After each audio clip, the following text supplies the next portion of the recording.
Un plaidoyer pour la paix dans un Cameroun en quête d'équilibre, dans une atmosphère politique électrique où chaque parole peut être une étincelle, un homme ose prêcher la retenue et le dialogue.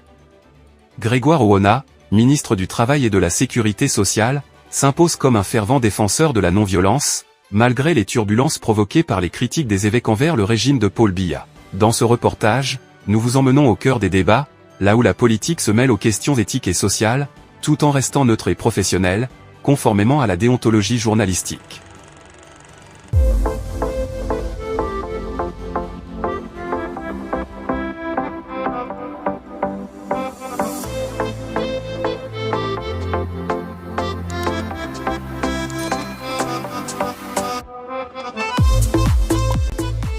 Le contexte, des critiques qui résonnent comme un cri de détresse, des évêques camerounais, figures morales respectées, ont récemment critiqué ouvertement la gouvernance de Paul Biya, en place depuis plus de 4 décennies. Parmi eux, Mgr Samuel Kleda, archevêque de Douala, a jugé qu'une nouvelle candidature du président serait « irréaliste ». À Ngaoundéré, Mgr Emmanuel Abo a dénoncé la souffrance endurée par les Camerounais, tandis qu'à Yagoua, Mgr Yaouda Ourgo appelait au renouvellement du leadership. Ces prises de position ont été accueillies diversement au sein du gouvernement, tandis que certains responsables prônaient la répression, allant jusqu'à envisager des arrestations. Grégoire Oona s'est démarqué par son appel à l'apaisement. Grégoire Oona, l'art de calmer la tempête, dans une déclaration publique empreinte de sagesse, Oona a rappelé que les libertés d'expression et de critique sont des piliers de la démocratie. Les mots peuvent blesser, mais la violence n'est jamais une solution, a-t-il affirmé.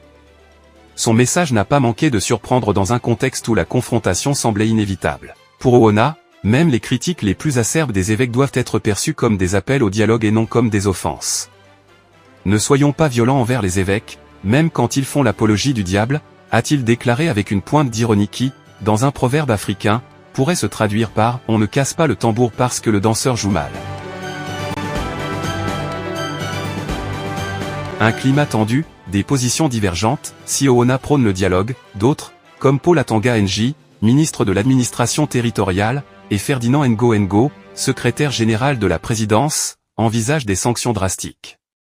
Selon des sources proches du gouvernement, l'idée de garde à vue administrative des évêques a même été discutée, provoquant un tollé dans l'opinion publique.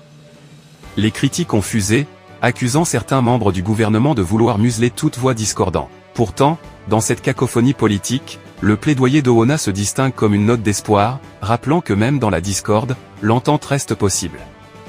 Défis et perspectives, repenser la gouvernance, le débat autour de ces événements met en lumière des failles profondes dans le système.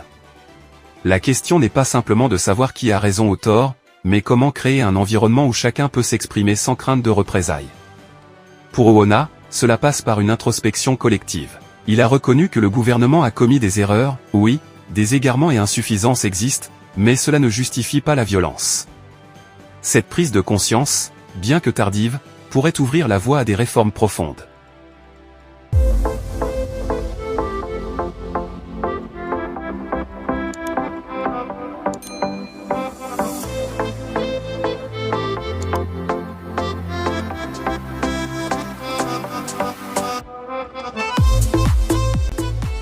Alors que les tensions continuent de monter, le Cameroun se trouve à un carrefour décisif.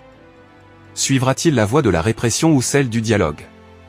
Le plaidoyer de Grégoire Oona pour la paix et la non-violence rappelle que la véritable force d'une nation réside dans sa capacité à résoudre ses différends sans sombrer dans le chaos. Comme le dit un autre proverbe africain, la calebasse brisée ne porte plus d'eau, mais elle peut encore enseigner la prudence. Espérons que ce moment de tension servira de leçon à tous les acteurs politiques pour bâtir un avenir meilleur. Pour rester informé des développements sur ce sujet et bien d'autres, abonnez-vous à CTV, votre source fiable pour décrypter l'actualité avec clarté et professionnalisme. N'oubliez pas, chaque vue, chaque like, chaque abonnement est une contribution à un journalisme de qualité.